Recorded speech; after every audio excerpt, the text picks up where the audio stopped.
تسألون به والأرحام إن الله كان عليكم رقيبا يا أيها الذين آمنوا اتقوا الله وقولوا قولا سديدا يصلح لكم أعمالكم ويغفر لكم ذنوبكم ومن يطع الله ورسوله فقد فاز فوزا عظيما. أعوذ بالله من الشيطان الرجيم. إن الله لا يغفر أن يشرك به ويغفر ما دون ذلك لمن يشاء ومن يشرك بالله فقد افترى إثما عظيما.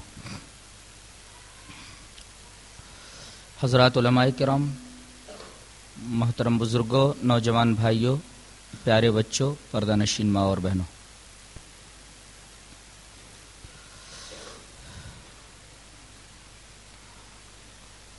آج کا موضوع ہے انسانی زندگی پر شرک کے اثرات۔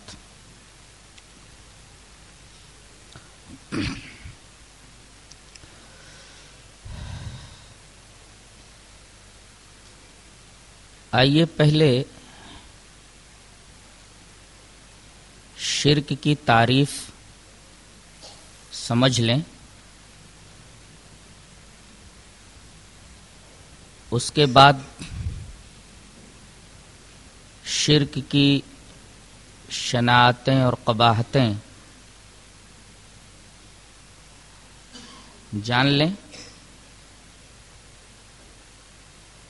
اس کے بعد گفتگو کو آگے بڑھائیں گے۔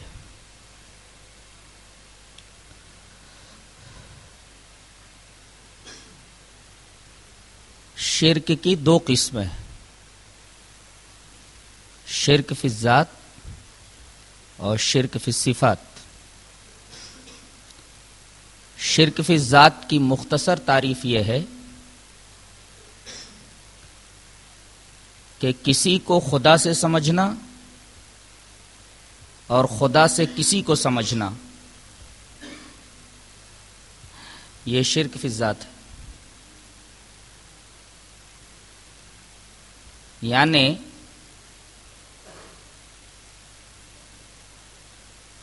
اللہ کا کوئی باپ ہے یا اللہ کا کوئی بیٹا ہے،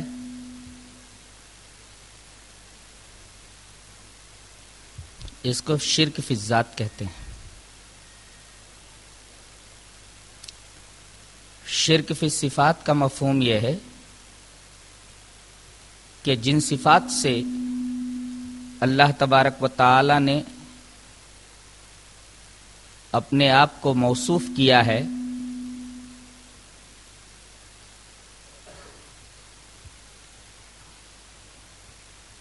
وہ صفات اسی مفہوم میں جو خدا کے لیے مستعمل ہیں، کسی کو ساجی ٹھہرانا۔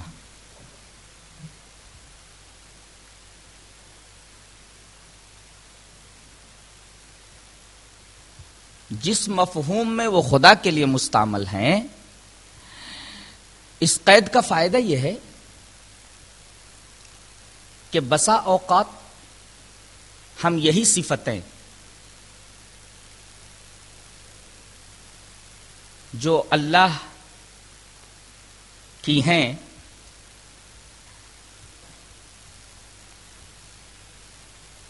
انسانوں پر بھی بولتے۔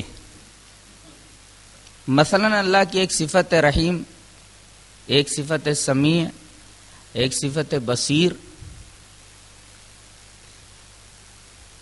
یہ صفتیں ہم دیگر انسانوں کے لیے بھی استعمال کرتے ہیں،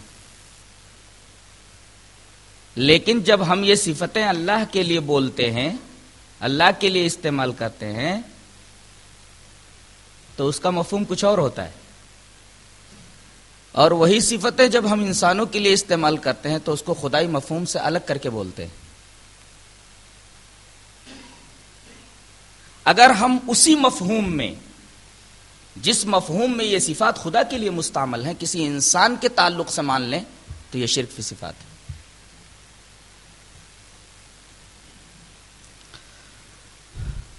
شرک کی شناعتیں اور قباحتیں جاننے کے لیے کچھ آیات آپ حضرات کے گوش گزار کرتا ہوں.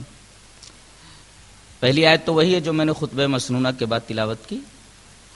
ان اللہ لا یغفر ان یشرک بہ ویغفر ما دون ذلک لمن یشاء ومن یشرک باللہ فقد افتری اثما عظیما، کہ بے شک اللہ ہر گناہ کو چاہے تو بخش دے گا، مگر شرک ایک ایسا پاپ ہے، ایک ایسا گناہ ہے جسے اللہ تعالیٰ کبھی نہیں بخشے گا.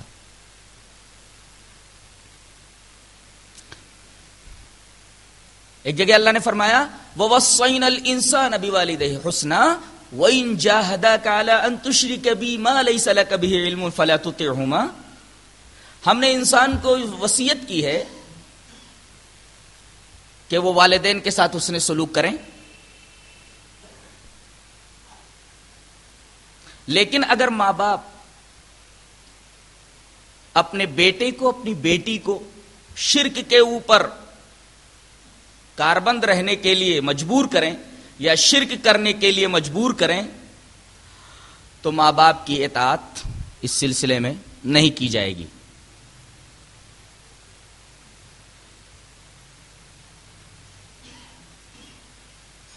ہر چیز میں ماں کی اطاعت باپ کی اطاعت ہے، لیکن اگر وہ شرک کرنے پر مجبور کریں تو ان کے اس حکم کو تسلیم نہیں کیا جائے گا. ایک جگہ اور اللہ نے ارشاد فرمایا وَلَا تَنْكِحُوا الْمُشْرِكَاتِ حَتَّى يُؤْمِنْ. اگر عورت مشرکہ ہے تو اس کے ساتھ اس وقت تک شادی نہیں کر سکتے جب تک کہ وہ ایمان نہ لے آئیں. اسی طریقے سے کوئی عورت اس وقت تک کسی مشرک سے شادی نہیں کر سکتی جب تک کہ وہ ایمان کے دائرے میں نہ آ جائے. ایک جگہ اور اللہ نے ارشاد فرمایا ما کان للنبی والذین آمنوا ان یستغفروا للمشرکین ولو کانوا اولی قربا.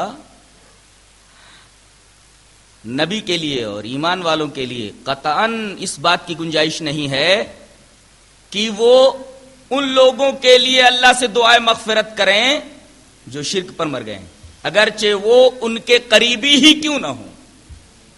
نبی کو بھی اس بات کی اجازت نہیں ہے اور مومنوں کو بھی اس بات کی اجازت نہیں ہے، چاہے اس کا باپ ہو، چاہے اس کی ماں ہو یا اور کوئی قریبی ہو، اگر شرک کے اوپر اس کی موت ہوئی ہے تو اس کے لیے اللہ سے دعائے مغفرت بھی کرنا جائز نہیں ہے.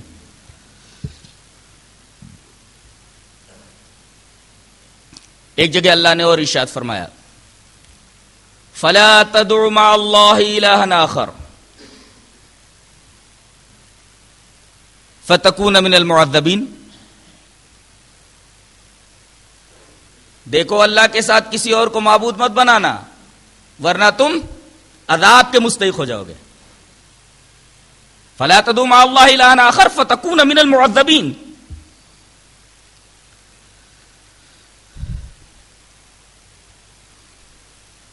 یہ کچھ آیات تھیں جو شرک کی شناعتوں اور قباحتوں پر ایک واضح دلیل ہے.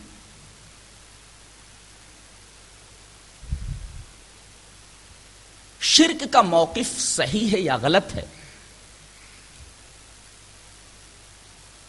اس کو ہم کیسے سمجھیں؟ تو یہ بات ذہن نشین کر لیجئے کہ کسی بھی نقطۂ نظر کے صحیح یا غلط ہونے کا فیصلہ دو طریقوں سے کیا جاتا ہے. ایک تو اس نقطۂ نظر کو عقل کی میزان پر پیش کیا جائے، عقل کی میزان پر رکھ کر اسے پرکھا جائے. عقل اگر اس کو قابل قبول سمجھتی ہے تو وہ نقطۂ نظر تسلیم کر لیا جائے. اس کو فلسفیانہ طریقے بحث کہتے ہیں، فلسفیانہ طریقہ کہتے ہیں. دوسری صورت یہ ہے کہ اس نقطۂ نظر کے عملی نتائج کو، اس نقطۂ نظر کے اثرات کو انسانی زندگی کے اوپر دیکھا جائے. اگر اس نقطۂ نظر کے عملی نتائج اچھے ہیں اور اس کے اثرات انسانی زندگی پر اچھے ہیں تو وہ نقطۂ نظر صحیح ہوگا، اور اگر انسانی زندگی پر اس کے اثرات یا عملی نتائج صحیح نہیں ہے تو اس نقطۂ نظر کو تسلیم نہ کیا جائے. اس کو سائنٹیفک انداز کہا جاتا ہے، سائنٹیفک طریقے بحث کہا جاتا ہے.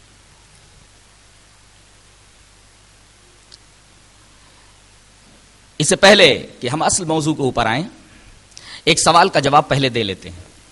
سوال یہ ہے کہ شرک کے پیچھے جب کوئی مستحکم دلیل نہیں ہے،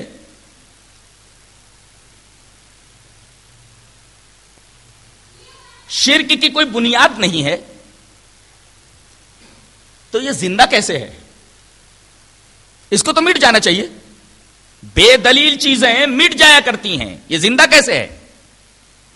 اس کے دو جوابات ہیں. پہلا جواب تو یہ ہے کہ مذہب کے معاملے میں لوگوں نے عقل کو استعمال کرنا بند کر دیا ہے، اور ہمیشہ سے لوگوں کا یہ طریق رہا ہے کہ مذہب کے معاملے میں وہ عقل کا دخل تسلیم نہیں کرتے تھے. تو مذہب کے حدود حکمرانی سے عقل کو خارج قرار دے دیا گیا، اور آبا و اجداد سے جو چیزیں چلی آ رہی ہیں انہیں آنکھیں بند کر کے، آنکھیں میچ کر کے مان لینے کا جو طریقہ پایا جاتا ہے، اس وجہ سے شرک زندہ ہے.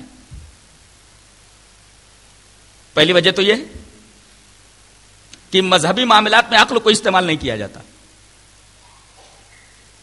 اگر عقل کو استعمال کیا جاتا تو معلوم ہو جاتا کہ شرک بیس لیس ہے، شرک بے بنیاد ہے. لیکن مذہب کے حدود حکمرانی سے عقل کو تو نکال باہر کیا گیا ہے. اب آنکھیں میچ کر آبا و اجداد کی طرف سے آنے والی ہر چیز کو اگر تسلیم کر لینے کا شیوا اختیار کر لیا گیا ہو تو پھر شرک زندہ نہیں رہے گا. دوسری وجہ یہ ہے کہ شرک اس وجہ سے پھل پھول رہا ہے کہ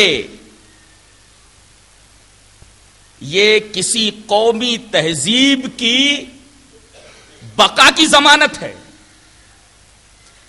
کہ اگر شرک کو تسلیم نہ کیا جائے تو قومی تہذیب زندہ نہیں رہے گی. قومی تہذیب کی بقا کے لیے شرک کو تسلیم کرنا ناگزیر سمجھا جا رہا ہے.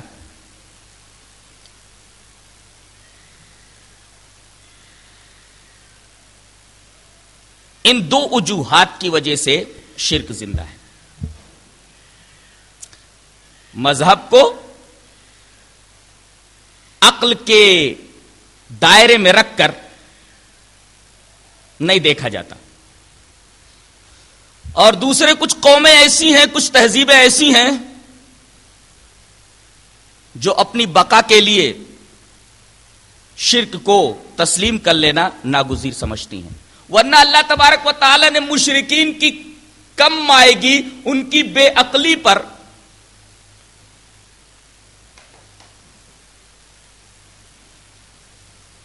یوں آیت نازل فرمائی ہے، ما لهم به من علم ان يتبعون الا الظن انهم الا يخرصون.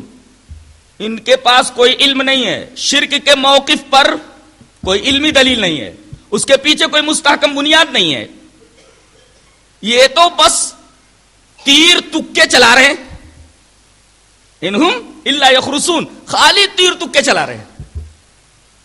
یہ آیت کریمہ بتا رہی ہے کہ شرک کی کوئی مستحکم بنیاد نہیں ہے، بے دلیل بات ہے.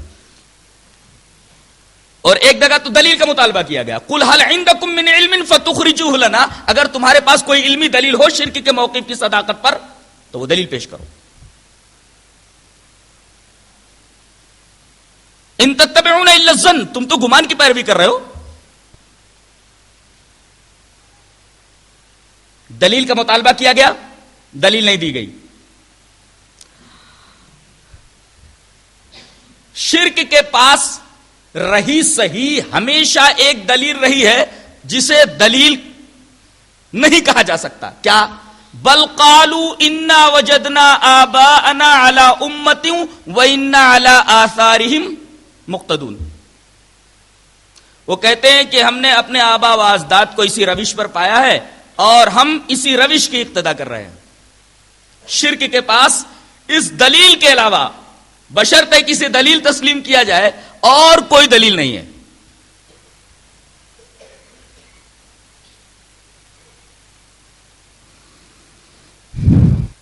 اتنی بات سمجھ لینے کے بعد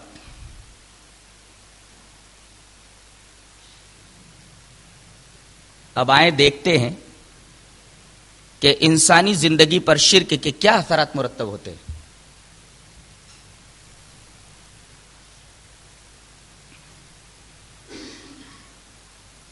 پہلی چیز تو یہ ہے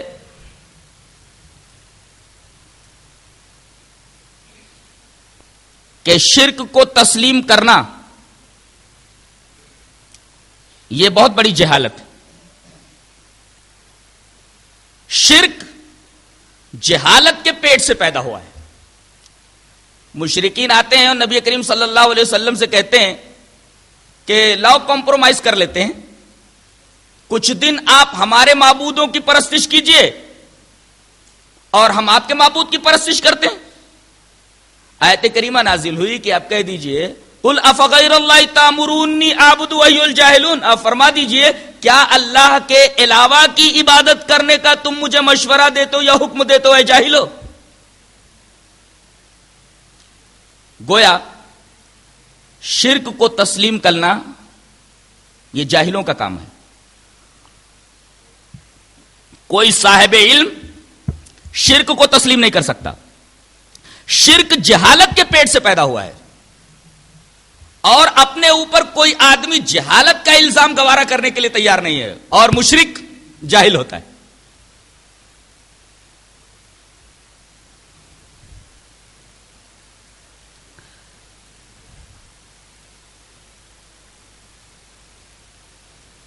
دوسری چیز یہ کہ مشرک شرک کرنے والا جب توحید کو چھوڑتا ہے تو جن کے اوپر وہ ڈیپینڈ ہوتا ہے, جنہیں وہ اپنا سہارا سمجھتا ہے,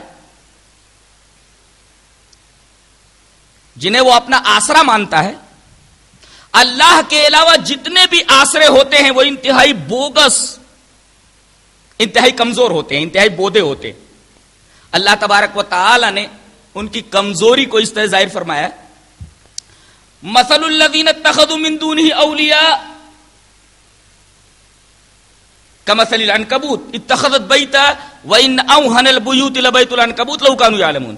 وہ لوگ جنہوں نے اللہ کو چھوڑ کر کے دوسرے سہارے بنا لیے ہیں, دوسروں کو اپنا ولی بنا لیا ہے, دوسروں کو اپنا سہارا بنا لیا ہے, ان لوگوں کی مثال ایسے ہے جیسے مکڑی کا گھر ہو, مکڑی کا جالا ہو, کہ مکڑی کا جالا, مکڑی کا گھر دنیا کے تمام گھروں میں سب سے زیادہ کمزور ہوتا ہے.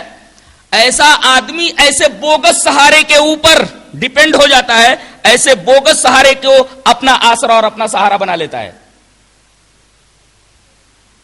شیخ الاسلام ابن تیمیہ رحمۃ اللہ علیہ نے ایک جگہ فرمایا کہ بایزید بستامی نے کہا ہے کہ اللہ کے علاوہ جو کسی دوسرے کو اپنا سہارا بنا لیتا ہے اس کی مثال اس شخص کی طرح ہے جو ڈوب رہا ہو اور دوسرے ڈوبنے والے شخص سے مدد طلب کرے. ایک شخص خود ڈوب رہا ہے تو اس ڈوبنے والے سے یہ ڈوبنے والا مدد طلب کر رہا ہے. تو مشرک کی مثال ایسے ہی ہے, اللہ تبارک و تعالیٰ کو چھوڑ کر کے جن سے وہ مدد طلب کر رہا ہے ان کی مثال ایسے ہے جیسے وہ ڈوب رہے ہوں اور یہ خود ڈوب رہا ہو اور ڈوبنے والے سے مدد طلب کر رہا ہو. جلال الدین رومی نے اس کی ایک تمثیل اور دی ہے. وہ کہتے ہیں کہ ایک طرف ٹھاٹے مارتا ہوا سمندر ہو اور دوسری طرف ایک خشک جوہڑ ہو, ایک خشک تالاب ہو. آدمی بحر زخار سے پانی نہ طلب کر کے خشک جوہر سے پانی طلب کرے, ایسے آدمی سے زیادہ بے وقوف اور کون ہو سکتا ہے کہ سامنے بحر زخار ہو, ٹھاٹے مارتا ہوا سمندر ہو, اس سے پانی طلب کرنے کے بجائے خشک جوہر سے پانی طلب کرتا ہے. تو اللہ تبارک و تعالیٰ کو چھوڑ کر کے جو شخص دوسرے کو اپنی مدد کے لیے بلاتا ہے, طلب کرتا ہے, دوسرے کو فریاد رسی کے لیے پکارتا ہے, ایسے آدمی کی مثال اس طریقے سے ہے جیسے سمندر کو چھوڑ کر کے آدمی خشک جوہر سے پانی طلب کرے. ایک جگہ ارشاد فرمایا گیا لہو دعوت الحق والذین یدعون من دونہ لا یستطیعون بشیء الا کباسط کفیہ الی الماء لیبلغ فاہ وما هو ببالغہ وما دعاء الکافرین الا فی ضلال. وہ لوگ اللہ کو پکارنا ہی حق ہے, وہ لوگ جو اللہ کو چھوڑ کر کے دوسروں کو پکارتے ہیں، ان کی مثال ایسے ہے جیسے وہ پانی کے سامنے ہاتھ پھیلائے ہوئے کھڑے ہوں اس امید میں کہ پانی چل کر کے ان کے منہ تک آ جائے. پانی ان کے منہ تک آنے والا نہیں ہے، یہ تو پیاسے ہی مر جائیں گے. تو مشرک کی مثال ایسے ہی ہے، دوسروں کے سامنے ہاتھ پھیلائے ہوئے کھڑا ہے اس امید میں کہ کچھ مل جائے، وہاں سے کچھ ملنے والا نہیں ہے. جیسے پانی کے سامنے آدمی ہاتھ پھیلائے کھڑا رہے اس امید میں کہ پانی چل کر اس کے منہ میں آ جائے اور اس کی تشنگی بجھ جائے، جیسا یہ محال ہے کہ اس کے منہ میں پانی آ کر کے اس کی تشنگی بجھا دے، ایسے ہی غیر اللہ کے سامنے دست سوال دراز کرنے والا آدمی ہمیشہ محروم ہی رہے گا، اسے کچھ ملنے والا نہیں ہے. جو کچھ ملتا ہے وہ اللہ تبارک و تعالیٰ کی بارگاہ ہی سے ملتا ہے.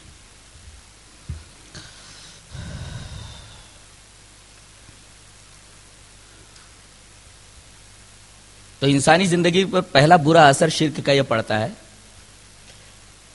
کہ اس کے سوچنے سمجھنے کی جو صلاحیت ہے وہ زائل ہو جاتی ہے. بڑے بڑے لوگوں کو دیکھا گیا جن کی فہم و دانش مسلم ہے،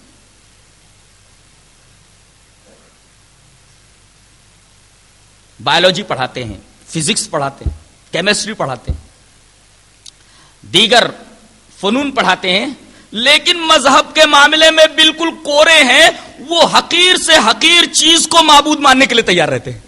اس چیز کے اوپر جتنا افسوس کیا جائے کم. اب ان کے بارے میں کیا کہا جائے؟ پڑھے لکھے تو ہیں، لیکن قرآن حکیم نے در حقیقت ان کی عقلوں کے بارے میں یہ بات کہی ہے کہ مذہب کے معاملے میں بالکل کورے ہیں، بالکل جاہل ہیں. اب یہ کتنا بڑا المیہ ہے کہ اتنے بڑے لوگ جن کی فہم و دانش مسلم ہو وہ مذہب کے معاملے میں اتنے کورے ہوں کہ وہ حقیر سے حقیر چیز کو اپنا معبود مان لیں، پیڑوں کے سامنے ہاتھ جوڑ کر کے کھڑے ہو جائیں، حقیر سے حقیر چیز کو اپنا معبود مان لیں. عقلوں کے اوپر ماتم کرنے کو جی نہیں چاہتا ہے. انسانی زندگی پر شرک کا یہ برا اثر پڑتا ہے، آدمی کی عقل معوف ہو جاتی ہے، سوچنے سمجھنے کی صلاحیت چھن جاتی ہے. اور دوسرا برا اثر جو انسانی زندگی کے اوپر پڑتا ہے وہ یہ ہے کہ انسان ہر چیز سے ڈرنے لگتا ہے، جبکہ موحد کسی سے نہیں ڈرتا. اب آپ 3 گروہ اگر انسانوں کے کر لیں تو بات اور اچھی طرح سمجھ میں آ جائے گی. ایک گروہ تو مادہ پرستوں کا ہے، وہ تو کہتے ہیں کہ اس کائنات کے پیچھے کوئی خالق منتظم نہیں اور اس کائنات میں کوئی مدبر تصرف نہیں کر رہا ہے، بس نیچر، اندھی بہری گونگی طاقتیں ہیں جو اپنا کام کر رہی ہیں. مادہ پرست کوئی خالق منتظم نہیں مانتا اس کائنات کے پیچھے. لہذا جب مادی ذرائع اور وسائل اس کا ساتھ چھوڑ دیتے ہیں تو اس کے یاس اور قنوط کی اور اس کی مایوسی کی کوئی انتہا نہیں رہتی. اس لیے کہ لے دے کر کے اس کے پاس تو وہی مادی وسائل ہی تھے جن کے اوپر وہ بھروسہ کر رہا تھا، اور مادی وسائل ختم ہو گئے تو اب وہ مایوس نہیں ہوگا، اس کے مایوسی کی کوئی انتہا نہیں رہے گی. اس کے مقابلے میں ایک دوسرا گروہ ہے جو مادہ پرست بھی ہے، ساتھ ساتھ کچھ وہمی اور خیالی قوتوں سے بھی متاثر ہے، دیوی دیوتاؤں سے متاثر ہے اور کچھ طاقتوں سے متاثر ہے. وہ اب یہ تو مادی ذرائع ہاتھ سے نکل جانے کی وجہ سے مایوس تو ہوگا ہی، اس کے علاوہ وہ ہر قدم پر خیالی اور فرضی طاقتوں سے ڈرتا رہے گا، کانپتا رہے گا. پتا کھڑکتا ہے تو کانپ جاتا ہے. اسی وجہ سے قرآن حکیم میں بتایا گیا سنلقی فی قلوب الذین کفروا الرعب بما اشرکوا، ہم ان لوگوں کے دلوں میں جو کفر کرتے ہیں ہم نے روب ڈال دیا ہے ان کے شرک کرنے کی وجہ سے. یعنی شرک کی وجہ سے ان کے دلوں میں روب ڈال دیا جاتا ہے، وہ کائنات کی چھوٹی چھوٹی معمولی چیزوں سے بھی ڈرتے ہیں، گھبراتے ہیں، ان کے دلوں میں روب ڈال دیا گیا. تو شرک کا ایک برا اثر انسان کے قلب کے اوپر یہ پڑتا ہے کہ انسان بزدل جاتا ہے، ڈرپوک بن جاتا ہے، ہر چیز سے ڈرنے لگتا ہے، یہاں تک کہ پتا کھڑکنے سے بھی خوفزدہ ہو جاتا ہے، گھبرا جاتا ہے۔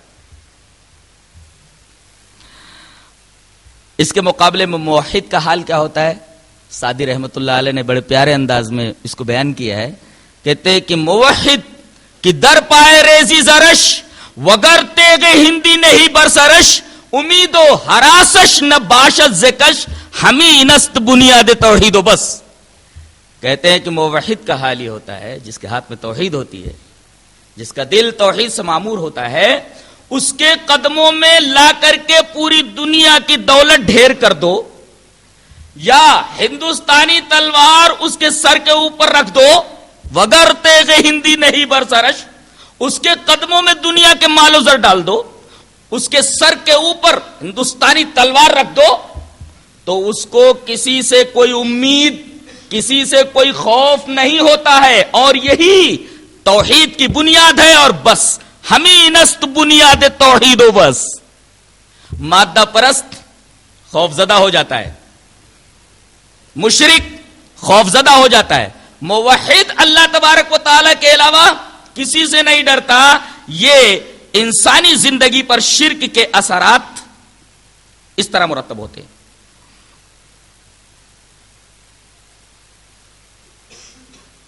کہ مشرک ہر چیز سے ڈرتا ہے، موحد کسی چیز سے نہیں ڈرتا سوائے اللہ کے۔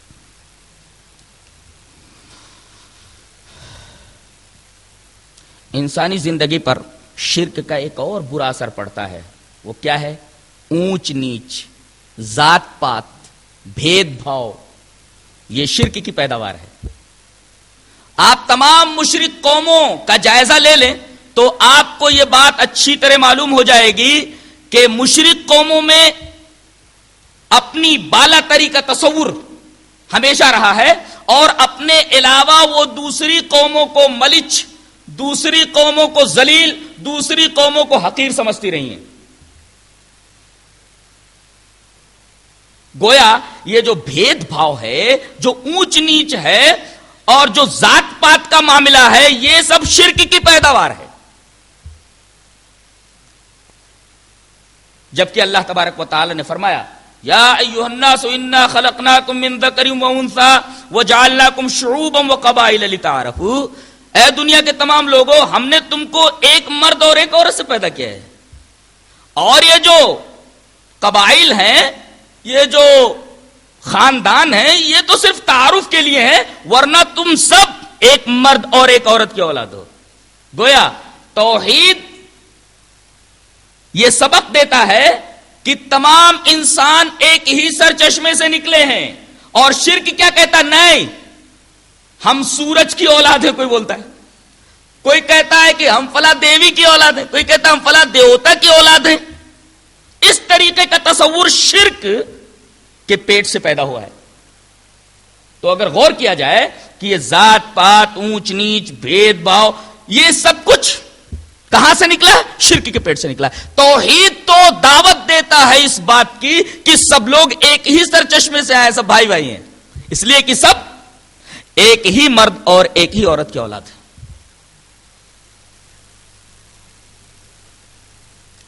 اسی وجہ سے شرک کو ظلم کہا گیا ہے۔ کیوں؟ اس لیے کہ اگر گورا ہے تو اپنے آپ کو کالے سے برتر سمجھتا ہے، عربی ہے تو اجمیوں سے اپنے آپ کو بلند سمجھتا ہے، اور اس تصور نے اور اس عقیدے نے کتنا فساد مچایا ہے۔ تاریخ کا طالب علم جب وہ واقعات پڑھتا ہے، تاریخ کے ان اوراق کو پلٹتا ہے، تو اس کا بدن کانپ جاتا ہے، لرزہ برندام ہو جاتا ہے کہ گوروں نے کالوں کے اوپر کیسے کیسے ظلم کیے ہیں۔ معاشرے کے اندر اپنی برتری کا دعویٰ کرنے والوں نے کم ذات کے لوگوں کو، جو ان کی نگاہوں میں کم ذات تھے، کیسے کیسے ظلم ڈھائے ہیں۔ اسی وجہ سے اللہ تبارک تعالیٰ نے فرمایا کہ ان الشرک لظلم عظیم، شرک بہت بڑا ظلم ہے، اس سے بڑا کوئی ظلم نہیں۔ شرک کا ایک اور برا اثر انسانی زندگی کے اوپر پڑتا ہے، وہ یہ کہ انسان بد کردار ہو جاتا ہے، اس لیے کہ کسی انسان کے کردار کی تعمیر، کسی انسان کی سیرت کی تعمیر اللہ تبارک و تعالی سے تعلق ہی سے پیدا ہو سکتا ہے. سیرت کی تعمیر اللہ کے تعلق سے پیدا ہوگی. کردار بہترین بنیں گے اللہ تبارک و تعالی کے سے تعلق کی وجہ سے. توحید اللہ سے تعلق قائم کرتا ہے, اور جب اللہ سے تعلق قائم ہو جاتا ہے تو آدمی کی سیرت نکھرتی ہے اور آدمی کا کردار پھلتا اور پھولتا ہے. اس طرح جب معاشرے کے اندر ایسے لوگ پیدا ہوتے ہیں جو موحد ہوتے ہیں, جن کا تعلق اللہ سے ہوتا ہے, ان کی سیرتیں بہت بہترین ہوتی ہیں, ان کے کردار بہت اچھے ہوتے ہیں, تو وہ معاشرہ ترقی کرتا ہے, پھلتا پھولتا ہے, وہ سوسائٹی ترقی کرتی ہے, آگے بڑھتی ہے. اور جس معاشرے کے اندر بد کردار لوگ ہوں, بد سیرت لوگ ہوں, وہ معاشرہ کبھی پنپتا نہیں ہے. کہیں نہ کہیں جا کر کے اس معاشرے کے اندر فساد آ ہی جاتا ہے اور وہ معاشرہ تباہ ہو جاتا ہے. تو اللہ سے تعلق توحید جوڑتا ہے, اور اللہ سے جڑنے کی وجہ سے انسان کا کردار بنتا ہے, انسان کی سیرت بنتی ہے, اور شرک سے اللہ تبارک و تعالی سے انسان کا تعلق ٹوٹ جاتا ہے. اس نے اپنا تعلق کاٹ کر کے غیروں سے تعلق جوڑ لیا, اب اللہ سے اس کا کوئی تعلق ہی نہیں رہ گیا. اور اللہ سے تعلق کاٹ لینے کے بعد انسان کے کردار کے اچھے ہونے کی کوئی ضمانت نہیں دی جا سکتی. اللہ سے کٹ کر کے آدمی کی سیرت کبھی نہیں بن سکتی, آدمی کا کردار کبھی اچھے سانچے میں نہیں ڈل سکتا. ناممکن ہے کہ اس کا کردار اچھے سانچے میں ڈلے اللہ تبارک تعالیٰ سے تعلق کاٹ لینے کے باوجود. مشرک اپنے تعلق کو اللہ سے کاٹ لیتا ہے, موحد اپنے تعلق کو اللہ سے جوڑتا ہے, اس کا کردار نکھرتا ہے, اس کی سیرت پنپتی ہے. اور ایسے لوگوں سے جو معاشرہ بنتا ہے, جو سماج بنتا ہے, وہ سماج ترقی کرتا ہے, وہ سماج آگے بڑھتا ہے, خود اس کا بھلا ہوتا ہے اور دوسروں کے اوپر اپنی چھاپ ڈالتا ہے, دوسروں کا مفاد بھی اس کی وجہ سے ظہور پذیر ہوتا ہے, وجود میں آتا ہے.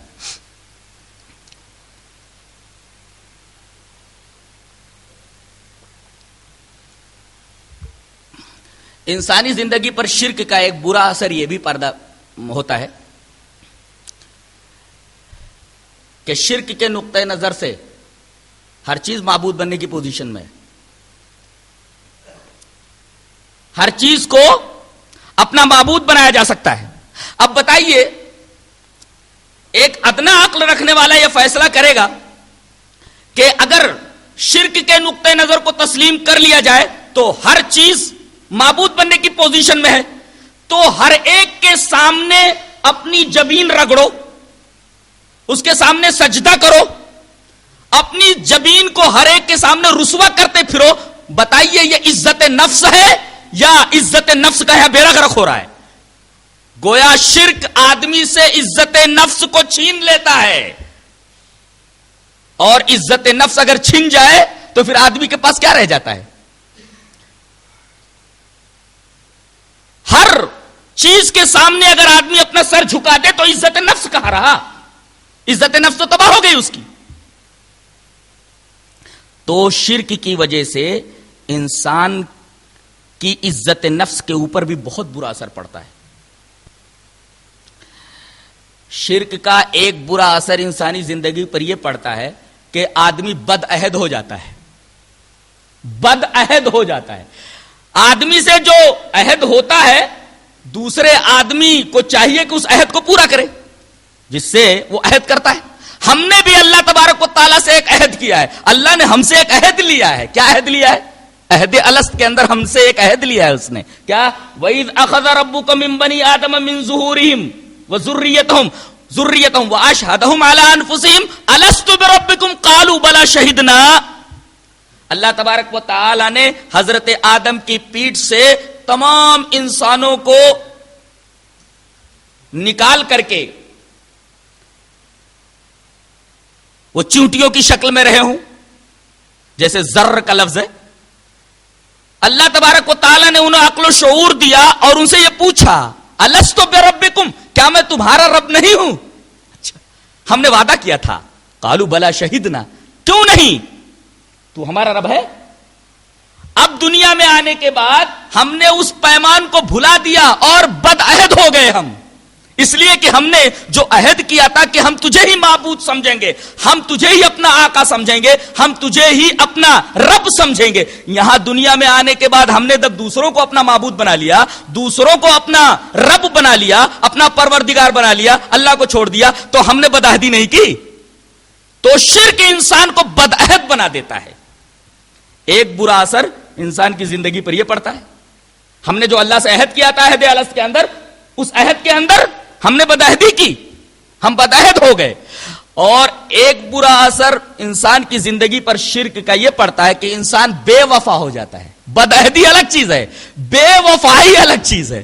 اللہ تبارک و تعالیٰ نے ایک جگہ سورہ نور کے اندر ارشاد فرمایا، الزانی لا ينکح الا زانیۃ او مشرکہ والزانیۃ لا ينکحها الا زان او مشرک. زانی مرد یا تو زانیہ عورت سے نکاح کرے یا پھر مشرکہ عورت سے نکاح کرے. اسی طرح زانیہ عورت زانی مرد سے نکاح کرے یا مشرک مرد سے نکاح کرے. یہاں اللہ تبارک و تعالیٰ نے زنا اور شرک کو ایک ساتھ ذکر فرمایا ہے، زانی اور مشرک کو ایک ساتھ ذکر فرمایا. غور کریں تو زانی اور مشرک کے درمیان عجیب طرح کی مانوی مناسبت پائی جاتی ہے. وہ مانوی مناسبت کیا ہے کہ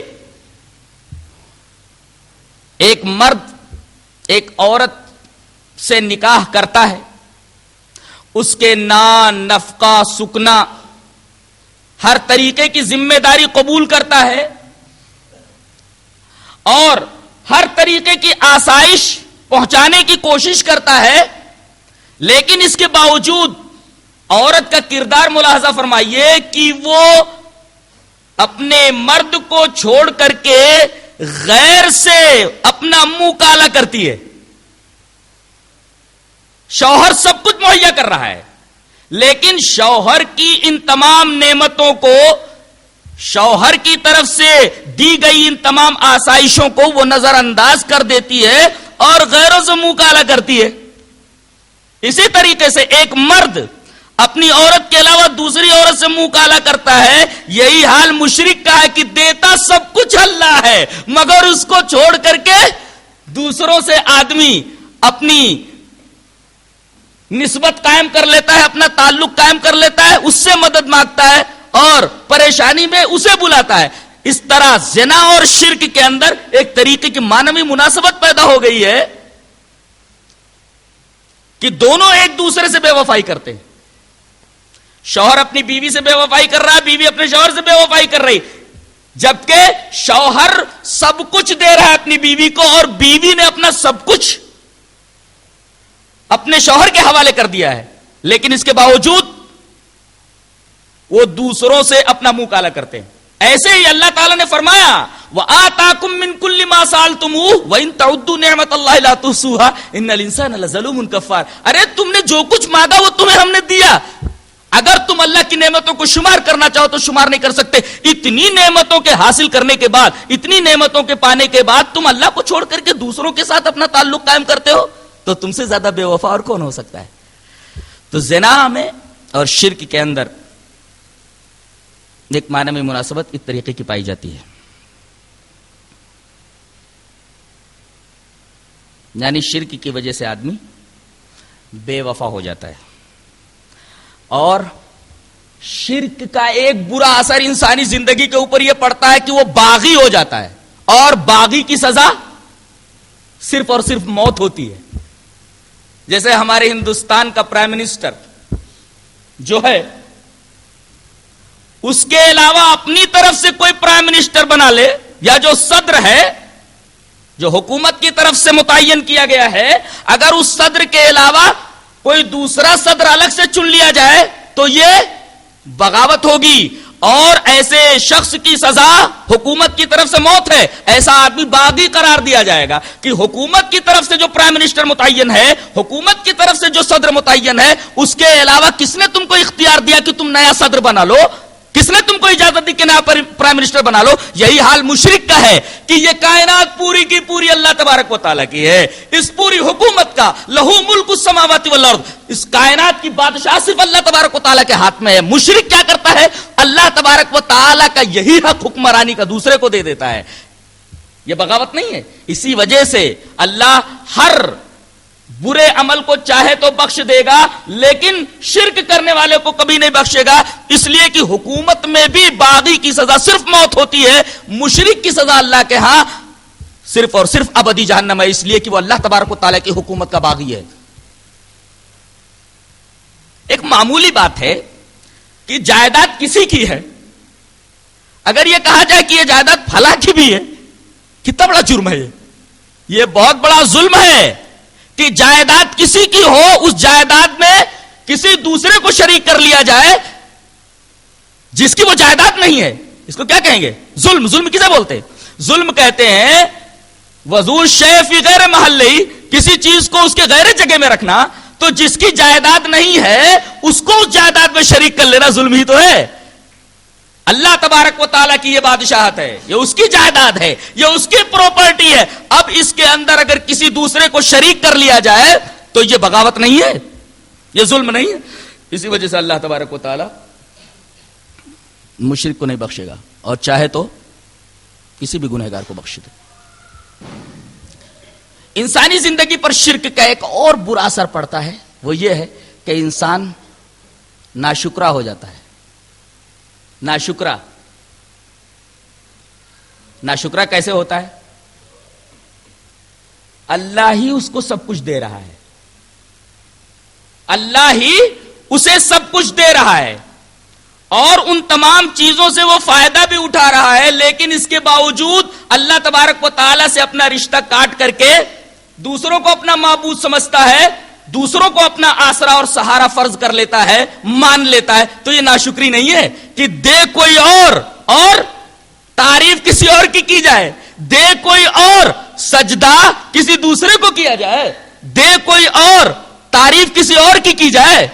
یہ کیا ہے؟ یہ ناشکری نہیں تو اور کیا ہے؟ یہ ناشکری ہے. تو شرک انسان کو ناشکرا بھی بنا دیتا ہے. اس طریقے سے ایک اور بہت برا اثر شرک کا انسانی زندگی کے اوپر پڑتا ہے، وہ یہ کہ شرک کی وجہ سے انسان احساس کہتری میں، احساس کمتری، انفیریئرٹی کمپلیکس میں مبتلا ہو جاتا ہے. کیسے؟ کسی آدمی کو کوئی مذہب ہے، کسی آدمی کو کوئی اسٹینڈ ہے، کسی آدمی کا کوئی موقف ہے، اور اس موقف پر اس کے بعد کوئی مضبوط دلیل نہیں ہے. اسے معلوم ہے کہ ہمارے اس موقف کے اوپر، ہمارے اس اسٹینڈ کے پیچھے کوئی مضبوط دلیل نہیں ہے، لیکن وہ اپنے موقف کے اوپر اڑا ہوا ہے، یہ جانتے ہوئے بھی کہ اس موقف کے پیچھے کوئی مستحکم بنیاد نہیں ہے، کوئی مستحکم دلیل نہیں ہے. تو احساس کمتری کا شکار نہیں ہوگا؟ ارے میرے پاس ایک موقف ہے، ایک اسٹینڈ ہے، لیکن اس اسٹینڈ کی کوئی دلیل میرے پاس نہیں ہے. ہمیشہ احساس کہتری میں مبتلا رہے گا، احساس کمتری میں مبتلا رہے گا. دیگر تمام فرقوں کو آپ دیکھیے، اہل حدیثوں کا کئی پروگرام ہونے والا ہو تو کوشش یہ کی جاتی ہے کہ کسی طریقے سے ان کا پروگرام روک دیا جائے. کیوں بھائی؟ وہ احساس کمتری میں مبتلا ہے، اس لیے کہ وہ جانتے ہیں کہ ہمارا جو موقف ہے اس موقف کے پیچھے کوئی مضبوط دلیل نہیں ہے. احساس کمتری میں مبتلا ہو کر کے وہ ایسی حرکتیں کرتے ہیں. جن کو اپنے مواقف کے اوپر مضبوط دلیل نہیں ملتی، ان کے موقف کے اوپر ان کے پاس کوئی مضبوط دلیل نہیں رہتی، وہ اس طریقے کی مذبوحی حرکتیں کرتے ہیں کہ کہیں کوئی آدمی اپنا موقف صحیح دلیل کی روشنی میں پیش نہ کر دے اور ہماری تعداد کم نہ ہو جائے. دیکھیے مشرکین سے کتنی زبردست مناسبت ایسے لوگوں سے ہے. مشرکین بھی یہی چاہتے تھے کہ لوگ رسول کی باتیں نہ سننے پائیں، قرآن پڑھا جائے تو شور بچاؤ، لا تسمعوا لهذا القرآن والغوا فيه لعلكم تغلبون. قرآن نہ سنو، قرآن جب پڑھا جائے تو شور مچاؤ، لغو بات کرو. تو ایسے ہی جب تقریریں ہوتی ہیں توحید کے اوپر، رسالت کے اوپر، اور وہ دلائل پیش کیے جاتے ہیں جو قرآن و سنت کے دلائل ہوتے ہیں، تو جو غلط مواقف کے اوپر ہیں وہ چڑ جاتے ہیں. وہ نہ تو سننا چاہتے نہ یہ پسند کرتے کہ دوسرے لوگ ان باتوں کو سنیں کہ کہیں صحیح دلائل سن کر کے ان کا موقف نہ بدل جائے اور ہماری تعداد کم نہ ہو جائے. تو شرک سے ایک برا اثر انسانی زندگی پر یہ پڑتا ہے کہ آدمی احساس کمتری کا شکار ہو جاتا ہے. احساس کمتری کا شکار کیوں ہوتا ہے؟ اس لیے کہ اسے معلوم ہے کہ میرا جو موقف ہے اس کے پیچھے کوئی مضبوط دلیل نہیں ہے. اچھا، اس احساس کمتری کا برا اثر کیا پڑتا ہے؟ وہ جھوٹے احساس برتری میں مبتلا ہو جاتا ہے. یہ پوائنٹ نوٹ کیا جائے کہ احساس کمتری میں مبتلا ہو جاتا ہے اور اپنے موقف پر نظر ثانی کرنے کے لیے تیار نہیں ہوتا تو ایک جھوٹا احساس برتری، سپیریئرٹی کمپلیکس، وہ بھی جھوٹا، فالس سپیریئرٹی کمپلیکس پیدا ہو جاتا ہے. اور اپنے الزام باطل کو ثابت کرنے کے لیے وہ عجیب عجیب حرکتیں کرتا ہے. کبھی یہ کوشش کرے گا کہ قرآن کی تعویل کر دے، حدیث کی تعویل کر دے، حدیث پر بلا وجہ جرح کر دے. اور آگے بڑھیے دوسرے مذاہب کے ماننے والے، جن مذاہب کے ماننے والوں کی زندگیوں میں شرک موجود ہے، کیا کرتے ہیں؟ تاریخ تک بدل ڈالتے ہیں. وہ تاریخ جو حقیقی رہتی ہے اس تاریخ کو بدل ڈالتے ہیں. اور کوشش ان کی یہ ہوتی ہے کہ اپنے کارناموں کو حسن و جمال کا پیکر بنا کر کے لوگوں کے سامنے پیش کرے اور دوسرے کے کارناموں کو انتہائی حقیر و ذلیل بنا کر کے اور شرمناک بنا کر کے پیش کریں. کیا ایسا نہیں ہو رہا ہے؟ مسلمانوں کی تاریخ کو بھی مسخ کیا جا رہا ہے. اس کے پیچھے وہی احساس کمتری ہے جس احساس کمتری کی وجہ سے ایک فالس سپیریئرٹی کمپلیکس، ایک غلط اور جھوٹا احساس برتری پیدا ہوا ہے. آپ دیکھیے ایسے لوگوں کو کہ ہیں احساس کمتری میں مبتلا، لیکن اس احساس کمتری میں مبتلا ہونے کی وجہ سے ایک جھوٹے احساس برتری میں مبتلا ہے کہ کچھ بھی ہو ہم صحیح ہیں، ہمارا موقف صحیح ہے. اور اپنے الزام باطل کو ثابت کرنے کے لیے وہ کیسی کیسی غلط حرکتیں کر رہے ہیں وہ پوری دنیا کے سامنے ہے. چاہے نام نہاد مسلمان ہو، چاہے وہ اور کسی مذہب کا ماننے والا ہو.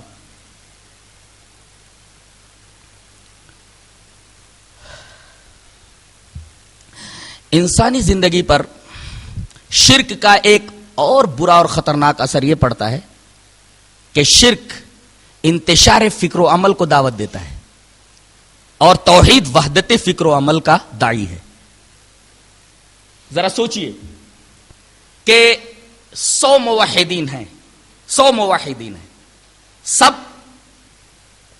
توحید کے قائل ہیں. اب سوچئے کہ سب کی منزل ایک ہے، سب کا روٹ ایک ہے، سب کی فکر ایک ہے، سب کا عمل ایک ہے، سب ایک ہی چیز کے لیے کوشش کر رہے ہیں. تو توحید یہ وحدت فکر و عمل عطا کرتا ہے اپنے ماننے والوں کو، اور شرک انتشار فکر و عمل کا داعی ہے. کوئی فلاں معبود کو ماننا ہے، کوئی فلاں کو اپنا معبود ماننا ہے، کوئی فلاں کو اپنا معبود ماننا ہے. اس طریقے سے فکر و عمل کے اندر انتشار پیدا ہو جاتا ہے. یہ عطیہ ہے شرک کا جو انسانی زندگی کو شرک عطا کرتا ہے. اس کے علاوہ قرآن حکیم پر اگر آپ غور کریں تو آپ کو اور بہت ساری دلیلیں اور بہت ساری باتیں مل جائیں گی. مثلا انسان اپنی آنکھوں سے دیکھ رہا ہے، ایک کھلی ہوئی حقیقت ہے کہ اس کائنات میں کہیں تضاد نہیں ہے، یہاں کے قوانین میں تصادم نہیں ہے، اور اللہ تبارک و تعالی نے اپنی وحدانیت کی دلیل اس طرح دی ہے کہ لو کان فیہما آلہۃ الا اللہ لفسدتا. اس سے اچھی دلیل اللہ تبارک و تعالی کی توحید پر اور شرک کے رد میں اور کہیں نہیں ہے.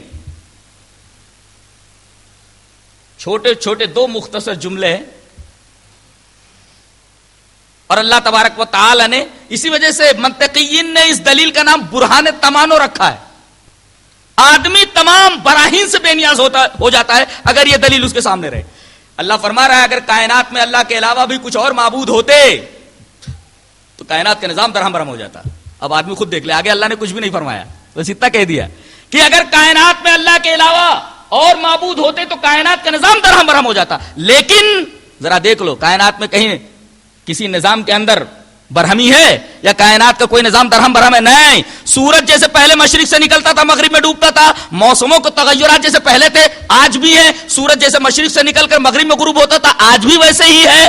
جیسے ناریل کے درخت پر ناریل ہی اگتا تھا آج بھی ناریل ہی اگتا ہے. کوئی یہ نہیں دیکھتا کہ ناریل کے درخت کے اوپر کہیں کدو لٹکا ہوا ہو، کہیں جامن کے درخت کے اوپر کہیں جو ہے ببول کے کانٹے لگے ہوئے ہوں. یہ یکسانیت اس بات کی دلیل ہے، یہ وحدت اس بات کی دلیل ہے کہ اس کائنات کے پیچھے واحد اور احد ہستی موجود ہے. یہ کائنات کی یکسانیت بتاتی ہے. نہیں تو اور کچھ معبود ہوتے تو کبھی ایسا ہوتا کہ سورج مغرب سے نکلتا مشرق میں ڈوبتا، کبھی ایسا ہوتا کہ بارش کے موسم کے اندر تغیر ہو جاتا، گرمی کے نظام کے اندر گڑبڑی پیدا ہو جاتی. کبھی ہم ناریل بڑی محنت سے لگائے ہیں، ناریل لینے کے لیے جاتے تو کدو لٹکا ہوا ہوتا، پریشان ہو جاتے یہ کیا ہوا؟ آئے تھے ناریل لینے کے لیے، ناریل کا درخت لگا کر کے ہم نے اتنا ٹینشن مول لیا، 10 سال کے بعد جب پھل لینے کے لیے آئے تو کدو لٹکا ہوا ہے. یہ کدو تو 2-3 مہینے میں بھی حاصل ہو سکتا تھا. اس طریقے سے آدمی پریشان ہو جاتا، کائنات کا نظام درہم برہم ہو جاتا. اللہ تبارک و تعالیٰ نے بڑی پیاری دلیل دی ہے، اسی وجہ سے منطقیین نے اس دلیل کا نام برہان تمانو رکھا ہے. منع کر دیتی ہے دلیل، بے نیاز کر دیتی ہے دلیل اور تمام براہین سے. یہ دلیل کافی ہے اللہ تبارک و تعالیٰ کی توحید کو ثابت کرنے کے لیے اور شرک کی تردید میں.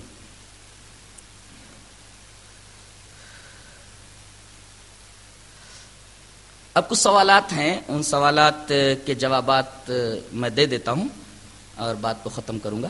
اہل توحید پر ایک الزام یہ لگایا جاتا ہے کہ یہ بتوں کی آیتوں کو ہمارے اولیاء کے اوپر چشمہ کر دیتے ہیں. بتوں کی آیتوں کو ہمارے ولیوں کے اوپر چشمہ کر دیتے ہیں. اب ان سے میرا ایک مؤدبانہ سوال یہ ہے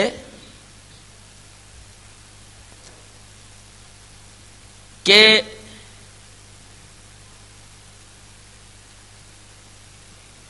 یہ جن کی مورتیاں بن گئی ہیں، جن کے اسٹیچوز بن گئے، جن کے بت بنا لیے گئے، یہ کن کے بت ہیں؟ یہ حدیث میں تو میں نے بتا دیا تھا، جیسا کہ بخاری کتاب التفسیر میں ہے کہ اسماء رجال صالحین من قوم نوح، جن کی مورتیاں بنا لی گئی، جن کے اسٹیچوز بنا لیے گئے، یہ سب اچھے لوگ تھے، اولیاء تھے. یہ صالحین کا لفظ ہے، یہ اولیاء کے بت تھے. تو یہ بت جو ہے یہ کون ہے؟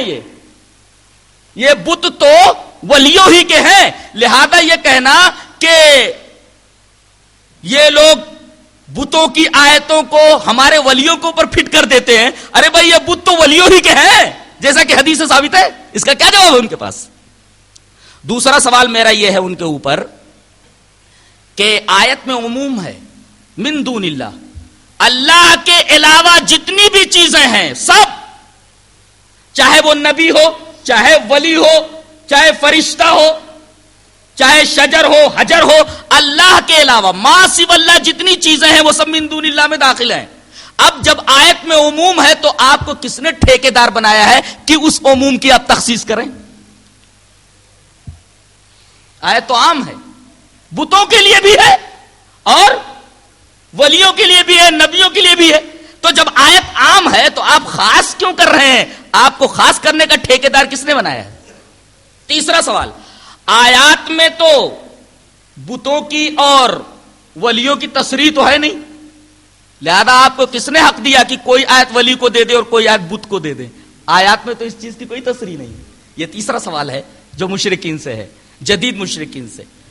اچھا، ایک سوال گہرا کہ کبھی بھی پوری دنیا شرک اس سوال کا جواب نہیں دے سکتی کہ ذرا مجھے یہ فلسفہ سمجھا دیجئے کہ ولی کی قبر بن جائے تو اس کی عبادت جائز اور ولی کی مورتی بن جائے تو اس کی عبادت شرک. پوری دنیا شرک مل کر کے اس سوال کا جواب دے ڈالے.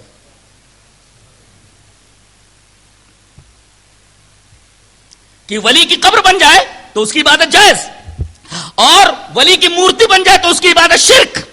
ذرا یہ فلسفہ مجھے کوئی سمجھا دے. پوری دنیا شرک مل کر کے مجھے اس فلسفے کو نہیں سمجھا سکتی، اس فلسفے کو نہیں سمجھا سکتی.